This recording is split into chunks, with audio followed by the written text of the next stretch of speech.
Chapter 21. Dr. Seward's Diary. 3rd of October. Let me put down with exactness all that happened, as well as I can remember it, since last I made an entry. Not a detail that I can recall must be forgotten. In all calmness I must proceed. When I came to Renfield's room, I found him lying on the floor on his left side in a glittering pool of blood. When I went to move him, it became at once apparent that he had received some terrible injuries. There seemed none of that unity of purpose between the parts of the body which marks even lethargic sanity. As the face was exposed, I could see that it was horribly bruised, as though it had been beaten against the floor. Indeed, it was from the face wounds that the pool of blood originated. The attendant, who was kneeling beside the body, said to me as we turned him over, "I think, sir, his back is broken. See, both his right arm and leg and the whole side of his face are paralysed." How such a thing could have happened puzzled the attendant beyond measure. He seemed quite bewildered, and his brows were gathered in as he said, "I can't understand the two things. He could mark his face like that by beating his own head on the floor. I saw a young woman do it once at the Eversfield Asylum before anyone could lay hands on her. And I suppose he might have broke his neck by falling out of bed if he got in an awkward kink. But for the life of me I can't imagine how the two things occurred. If his back was broke he couldn't beat his head, and if his face was like that before the fall out of bed there would be marks of it." I said to him, "Go to Dr. Van Helsing and ask him to kindly come here at once. I want him without an instant's delay." The man ran off, and within a few minutes the professor, in his dressing gown and slippers, appeared. When he saw Renfield on the ground, he looked keenly at him a moment, and then turned to me. I think he recognised my thought in my eyes, for he said very quietly, manifestly for the ears of the attendant, "Ah, a sad accident. He will need very careful watching and much attention. I shall stay with you myself, but I shall first dress myself. If you will remain, I shall in a few minutes join you." The patient was now breathing stertorously, and it was easy to see that he had suffered some terrible injury. Van Helsing returned with extraordinary celerity, bearing with him a surgical case. He had evidently been thinking, and had made his mind up, for almost before he looked at the patient, he whispered to me, "Send the attendant away. We must be alone with him when he becomes conscious after the operation." So I said, "I think that will do now, Simmons. We have done all that we can at present. You had better go your round, and Dr. Van Helsing will operate. Let me know instantly if there be anything unusual anywhere."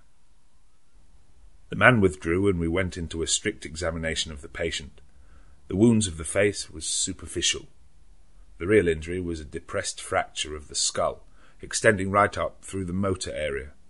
The professor thought a moment and said, "We must reduce the pressure and get back to normal conditions, as far as can be. The rapidity of the suffusion shows the terrible nature of his injury.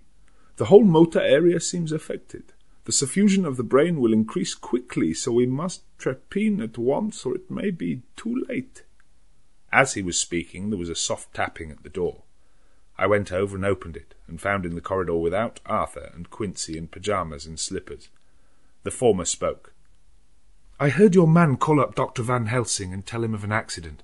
So I woke Quincy, or rather called for him, as he was not asleep.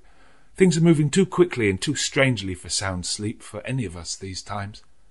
I've been thinking that tomorrow night we'll not see things as they have been.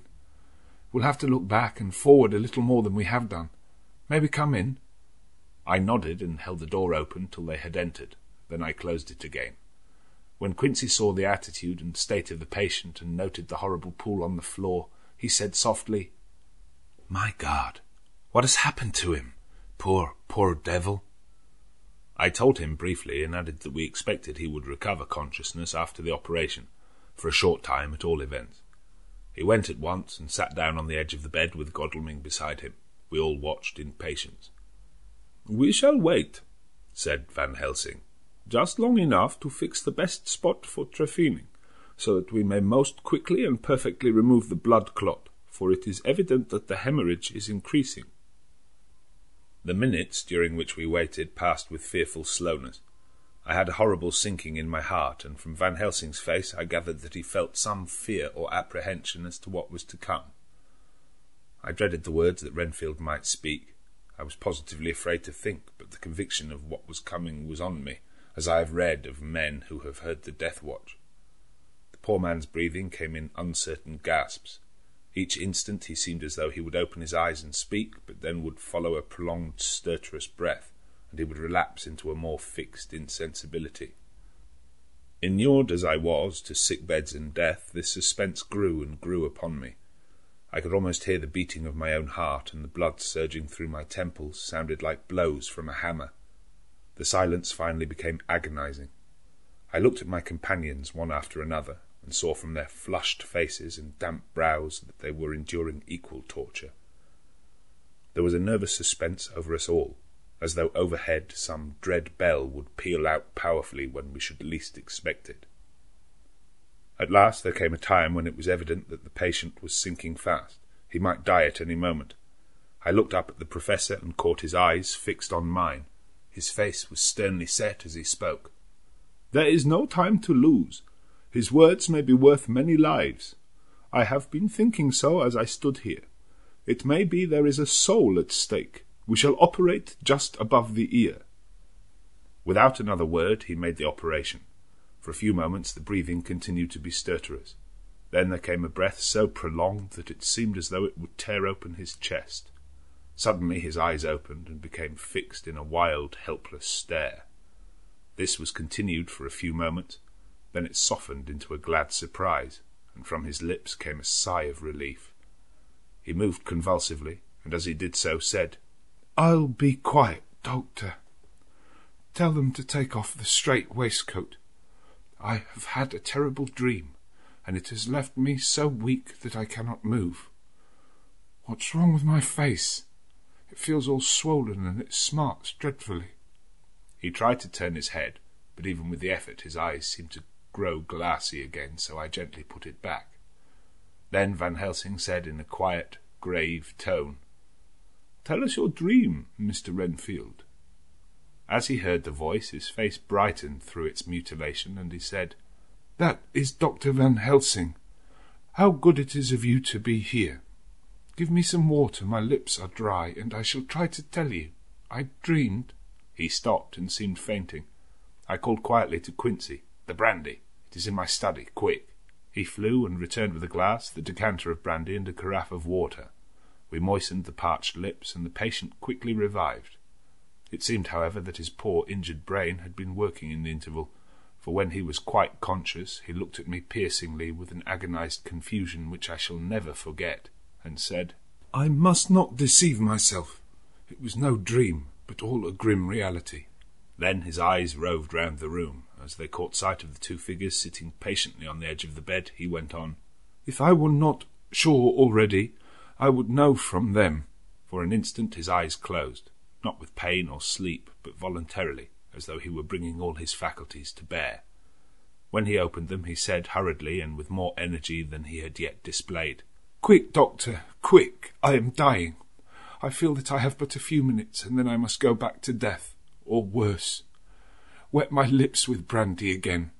I have something that I must say before I die, or before my poor crushed brain dies anyhow. Thank you. It was that night after you left me when I implored you to let me go away. I couldn't speak then, for I felt my tongue was tied, but I was as sane then, except in that way, as I am now. I was in an agony of despair for a long time after you left me. It seemed hours. Then there came a sudden peace to me. My brain seemed to become cool again, and I realized where I was. I heard the dogs bark behind our house, but not where he was." As he spoke, Van Helsing's eyes never blinked, but his hand came out and met mine and gripped it hard. He did not, however, betray himself. He nodded slightly and said, "Go on," in a low voice. Renfield proceeded. "He came up to the window in the mist, as I had seen him often before, but he was solid then, not a ghost, and his eyes were fierce like a man's when angry. He was laughing with his red mouth. The sharp white teeth glinted in the moonlight when he turned to look back over the belt of trees to where the dogs were barking. I wouldn't ask him to come in at first, though I knew he wanted to, just as he had wanted to all along. Then he began promising me things, not in words but by doing them." He was interrupted by a word from the professor. "How?" "By making them happen, just as he used to send in the flies when the sun was shining, great big fat ones with steel and sapphire on their wings, and big moths in the night with skull and crossbones on their backs. Van Helsing nodded to him as he whispered to me unconsciously. The Acherontia aetetropos of the Sphinges, what you call the death's head moth. The patient went on without stopping. Then he began to whisper, rats, rats, rats, hundreds, thousands, millions of them, and every one a life, and dogs to eat them, and cats too, all lives, all red with blood, with years of life in it, and not merely buzzing flies. I laughed at him, for I wanted to see what he could do. Then the dogs howled away beyond the dark trees in his house. He beckoned me to the window. I got up and looked out, and he raised his hands and seemed to call out without using any words. A dark mass spread over the grass, coming on like the shape of a flame of fire. And then he moved the mist to the right and left, and I could see that there were thousands of rats with their eyes blazing red like his, only smaller. He held up his hand, and they all stopped, and I thought he seemed to be saying, "All these lives will I give you, I and many more and greater, through countless ages, if you will fall down and worship me." And then a red cloud, like the colour of blood, seemed to close over my eyes, and before I knew what I was doing, I found myself opening the sash and saying to him, "Come in, Lord and Master." The rats were all gone, but he slid into the room through the sash, though it was only open an inch wide, just as the moon herself has often come in through the tiniest crack and has stood before me in all her size and splendour. His voice was weaker, so I moistened his lips with the brandy again, and he continued. But it seemed as though his memory had gone on working in the interval, for his story was further advanced. I was about to call him back to the point, but Van Helsing whispered to me, "Let him go on. Do not interrupt him. He cannot go back, and maybe could not proceed at all if once he lost the thread of his thought." He proceeded. "All day I waited to hear from him, but he did not send me anything, not even a blowfly, and when the moon got up I was pretty angry with him. When he slid in through the window, though it was shut, and did not even knock, I got mad with him. He sneered at me, and his white face looked out of the mist with his red eyes gleaming, and he went on as though he owned the whole place, and I was no one. He didn't even smell the same as he went by me. I couldn't hold him. I thought that somehow Mrs. Harker had come into the room." The two men sitting on the bed stood up and came over, standing behind him so that he could not see them, but where they could hear better. They were both silent, but the professor started and quivered. His face, however, grew grimmer and sterner still. Renfield went on without noticing. "When Mrs. Harker came in to see me this afternoon, she wasn't the same. It was like tea after the teapot had been watered." Here we all moved, but no one said a word. He went on. "I didn't know she was here till she spoke, and she didn't look the same. I don't care for the pale people. I like them with lots of blood in them, and hers had all seemed to have run out. I didn't think of it at the time, but when she went away I began to think, and it made me mad to know that he had been taking the life out of her." I could feel that the rest quivered as I did, but we remained otherwise still. "So when he came tonight, I was ready for him. I saw the mist stealing in, and I grabbed it tight. I had heard that madmen have unnatural strength, and as I knew I was a madman, at times anyhow, I resolved to use my power. Aye, and he felt it too, for he had come out of the mist to struggle with me. I held tight, and I thought I was going to win, for I didn't mean him to take any more of her life, till I saw his eyes. They burned into me, and my strength became like water. He slipped through it, and when I tried to cling to him, he raised me up and flung me down. There was a red cloud before me, and a noise like thunder, and the mist seemed to steal away under the door."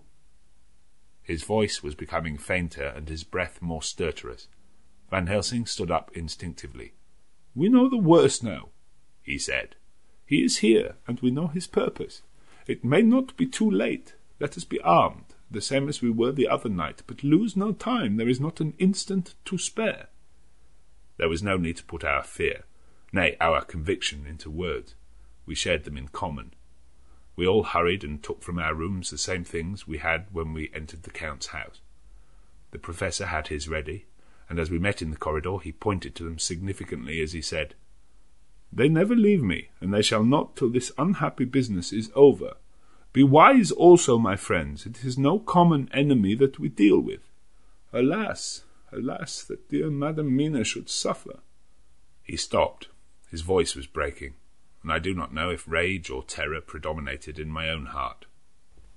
Outside the Harker's door we paused. Art and Quincy held back, and the latter said, "Should we disturb her?" "We must," said Van Helsing grimly. "If the door be locked, I shall break it in." "May it not frighten her terribly? It is unusual to break into a lady's room." Van Helsing said solemnly, "You are always right, but this is life and death. All chambers are alike to the doctor, and even were they not, they are all as one to me tonight. Friend John, when I turn the handle, if the door does not open, do you put your shoulder down and shove, and you too, my friends. Now!"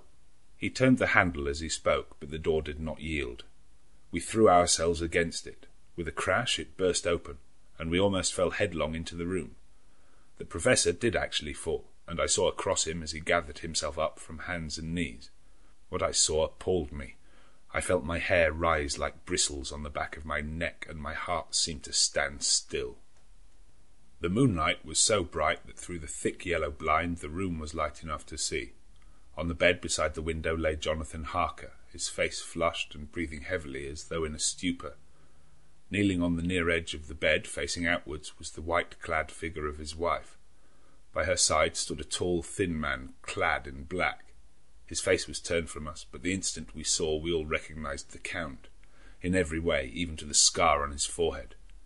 With his left hand he held both Mrs. Harker's hands, keeping them away with her arms at full tension. His right hand gripped her by the back of the neck, forcing her face down on his bosom. Her white nightdress was smeared with blood, and a thin stream trickled down the bare man's breast, which was shown by his torn-open dress. The attitude of the two had a terrible resemblance to a child forcing a kitten's nose into a saucer of milk to compel it to drink. As we burst into the room, the Count turned his face, and the hellish look that I had heard described seemed to leap into it. His eyes flamed red with devilish passion. The great nostrils of the white aquiline nose opened wide and quivered at the edge, and the white sharp teeth behind the full lips of the blood-dripping mouth champed together like those of a wild beast. With a wrench which threw his victim back upon the bed as though hurled from a height, he turned and sprang at us. But by this time the professor had gained his feet and was holding towards him the envelope which contained the sacred wafer. The Count suddenly stopped, just as poor Lucy had done outside the tomb, and cowered back. Further and further back he cowered as we, lifting our crucifixes, advanced. The moonlight suddenly failed as a great black cloud sailed across the sky, and when the gaslight sprang up under Quincy's match we saw nothing but a faint vapour. This, as we looked, trailed under the door, which, with the recoil from its bursting open, had swung back to its old position. Van Helsing, Art, and I moved forward to Mrs. Harker, who by this time had drawn her breath, and with it had given a scream so wild, so ear-piercing, so despairing, that it seems to me now that it will ring in my ears till my dying day. For a few seconds she lay in her helpless attitude and disarray. Her face was ghastly, with a pallor which was accentuated by the blood which smeared her lips and cheeks and chin. From her throat trickled a thin stream of blood. Her eyes were mad with terror. Then she put before her face her poor crushed hands, which bore on their whiteness the red mark of the Count's terrible grip, and from behind them came a low, desolate wail which made the terrible scream seem only the quick expression of an endless grief. Van Helsing stepped forward and drew the coverlet gently over her body, whilst Art, after looking at her face for an instant despairingly, ran out of the room.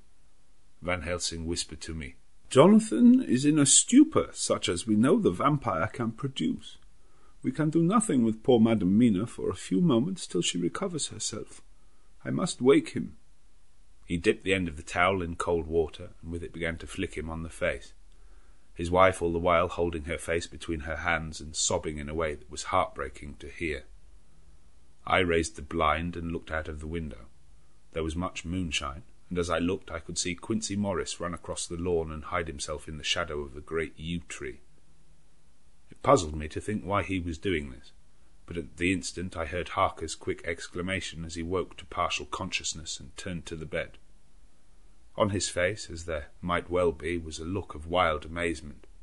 He seemed dazed for a few seconds, and then full consciousness seemed to burst upon him all at once, and he started up. His wife was aroused by the quick movement, and turned to him with her arms stretched out, as though to embrace him. Instantly, however, she drew them in again, and putting her elbows together, held her hands before her face and shuddered till the bed beneath her shook. "In God's name, what does this mean?" Harker cried out. "Dr. Seward, Dr. Van Helsing, what is it? What has happened? What is wrong? Mina, dear, what is it? What does that blood mean? My God, has it come to this?" And raising himself to his knees, he beat his hands wildly together. "Good God, help us! Help her! Oh, help her!" With a quick movement he jumped from bed and began to pull on his clothes, all the man in him awake at the need for instant exertion. "What has happened? Tell me all about it," he cried without pausing. "Dr. Van Helsing, you love Mina, I know. Oh, do something to save her. It cannot have gone too far yet. Guard her while I look for him."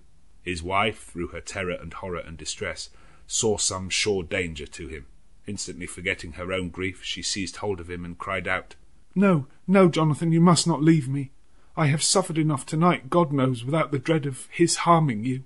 You must stay with me, stay with those friends who will watch over you." Her expression became frantic as she spoke, and he yielding to her, she pulled him down, sitting on the bedside, and clung to him fiercely.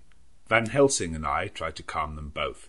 The professor held up his little golden crucifix and said with wonderful calmness, "Do not fear, my dear. We are here, and whilst this is close to you, no foul thing can approach. You are safe for tonight, and we must be calm and take counsel together." She shuddered and was silent, holding down her head on her husband's breast. When she raised it, his white night-robe was stained with blood where her lips had touched, and where the thin open wound in her neck had sent forth drops. The instant she saw it, she drew back with a low wail and whispered amidst choking sobs, Unclean! I must touch him or kiss him no more. Oh, that it should be that it is I who am now his worst enemy, and whom he may have most cause to fear." To this he spoke out resolutely, "Nonsense, Mina. It is a shame to me to hear such a word. I would not hear it of you, and I shall not hear it from you. May God judge me by my deserts, and punish me with more bitter suffering than even this hour, if by any act or will of mine anything ever come between us." He put out his arms and folded her to his breast, and for a while she lay there sobbing. He looked at us over her bowed head, with eyes that blinked damply above his quivering nostrils. His mouth was set as steel. After a while her sobs became less frequent and more faint, and then he said to me, speaking with a studied calmness, which I felt tried his nervous power to the utmost, "And now, Dr. Seward, tell me all about it. Too well I know the broad fact. Tell me all that has been." I told him exactly what had happened, and he listened with seeming impassiveness. But his nostrils twitched and his eyes blazed as I told how the ruthless hands of the Count had held his wife in that terrible and horrid position, with her mouth to the open wound in his breast. It interested me, even at that moment, to see that, whilst the face of white-set passion worked convulsively over the bowed head, the hands tenderly and lovingly stroked the ruffled hair. Just as I had finished, Quincy and Godalming knocked at the door. They entered in obedience to our summons. Van Helsing looked at me questioningly. I understood him to mean if we were to take advantage of their coming, to divert, if possible, the thoughts of the unhappy husband and wife from each other and from themselves. So on nodding acquiescence to him, he asked them what they had seen or done, to which Lord Godalming answered, "I could not see him anywhere in the passage, or in any of our rooms. I looked in the study, but though he had been there, he had gone. He had, however—" He stopped suddenly, looking at the poor drooping figure on the bed. Van Helsing said gravely, "Go on, friend Arthur. We want here no more concealment. Our hope now is in knowing all. Tell freely." So Art went on. "He had been there, and though it could only have been for a few seconds, he made rare hay of the place. All the manuscript had been burned, and the blue flames were flickering amongst the white ashes. The cylinders of your phonograph, too, were thrown in the fire, and the wax had helped the flames." Here I interrupted. "Thank God there is the other copy in the safe." His face lit for a moment, but fell again as he went on. I ran downstairs then, but could see no sign of him. I looked into Renfield's room, but there was no trace there except... Again he paused. Go on, said Harker hoarsely, so he bowed his head and, moistening his lips with his tongue, added, except that the poor fellow is dead. Mrs. Harker raised her head, looking from one to other of us, as she said solemnly, God's will be done. I could not but feel that Art was keeping back something, but as I took it that it was with a purpose, I said nothing. Van Helsing turned to Morris and asked, And you, friend Quincy, have you any to tell? A little, he answered. It may be much eventually, but at present I can't say. I thought it well to know, if possible, where the Count would go when he left the house. I did not see him, but I saw a bat rise from Renfield's window and flap westward. I expected to see him in some shape go back to Carfax, but he evidently sought some other lair. He will not be back tonight, for the sky is reddening in the east and the dawn is close. We must work tomorrow. He said the latter words through his shut teeth. For a space of perhaps a couple of minutes there was silence, and I could fancy that I could hear the sound of our hearts beating. Then Van Helsing said, placing his hand very tenderly on Mrs. Harker's head, And now, Madam Mina, poor, dear, dear Madam Mina, tell us exactly what happened. God knows that I do not want that you be pained, but it is need that we know all, for now more than ever has all work to be done quick and sharp and in deadly earnest.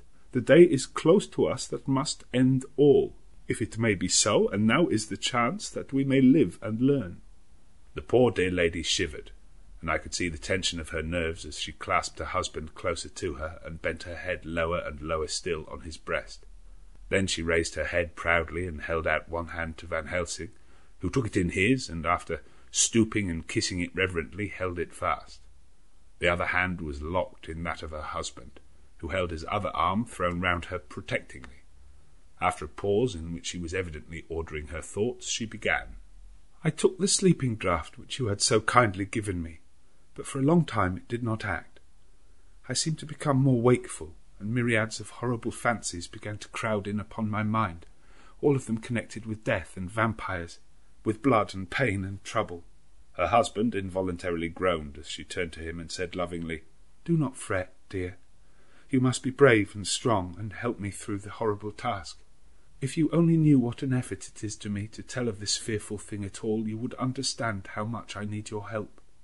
Well, I saw I must try to help the medicine to its work with my will, if it was to do me any good, so I resolutely set myself to sleep. Sure enough, sleep must soon have come to me, for I remember no more. Jonathan coming in had not waked me, for he lay by my side when next I remember. There was in the room the same thin white mist that I had before noticed, but I forget now if you know of this. You will find it in my diary, which I shall show you later. I felt the same vague terror which had come to me before, and the same sense of some presence. I turned to wake Jonathan, but found that he slept so soundly that it seemed as if it was he who had taken the sleeping draught, and not I. I tried, but I could not wake him.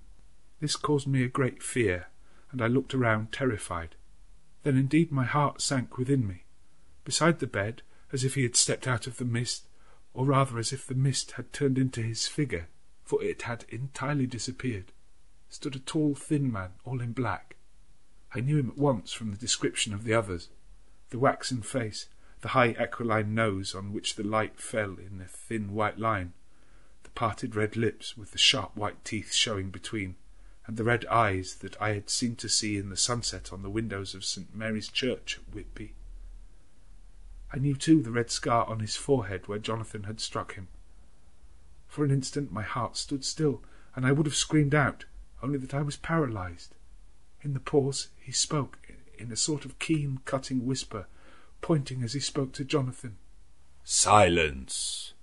If you make a sound, I shall take him and dash his brains out before your very eyes.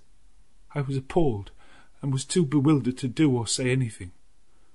With a mocking smile he placed one hand upon my shoulder, and holding me tight, bared my throat with the other, saying as he did so, First, a little refreshment to reward my exertions. You may as well be quiet. It is not the first time or the second that your veins have appeased my thirst?" I was bewildered, and strangely enough I did not want to hinder him. I suppose it is a part of the horrible curse that such is when his touch is on his victim. And oh, my God, pity me. He placed his reeking lips upon my throat. Her husband groaned again. She clasped his hand harder and looked at him pityingly, as if he were the injured one, and went on. I felt my strength fading away, and I was in a half-swoon. How long this horrible thing lasted I know not, but it seemed that a long time must have passed before he took his foul, awful, sneering mouth away. I saw it drip with fresh blood. The remembrance seemed for a while to overpower her, and she drooped and would have sunk down but for her husband's sustaining arm. With a great effort she recovered herself and went on. Then he spoke to me mockingly. "And so you, like the others, would play your brains against mine. You would help these men to hunt me and frustrate me in my designs. You know now, and they know in part already, and will know in full before long, what it is to cross my path. They should have kept their energies for use closer to home. Whilst they played wits against me who commanded nations, and intrigued for them, and fought for them hundreds of years before they were born, I was countermining them, and you, their best beloved one, are now to me flesh of my flesh, blood of my blood, kin of my kin, my bountiful wine-press for a while, and shall be later on my companion and my helper. You shall be avenged in turn, for not one of them but shall minister to your needs. But as yet you are to be punished for what you have done. You have aided in thwarting me, now you shall come to my call. When my brain says, 'Come,' to you, you shall cross land or sea to do my bidding, and to that end this." With that he pulled open his shirt, and with his long sharp nails opened a vein in his breast.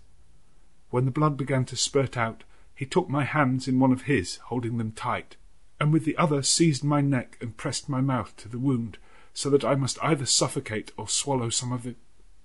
Oh, my God, what have I done? What have I done to deserve such a fate? I who have tried to walk in meekness and righteousness all my days. God pity me.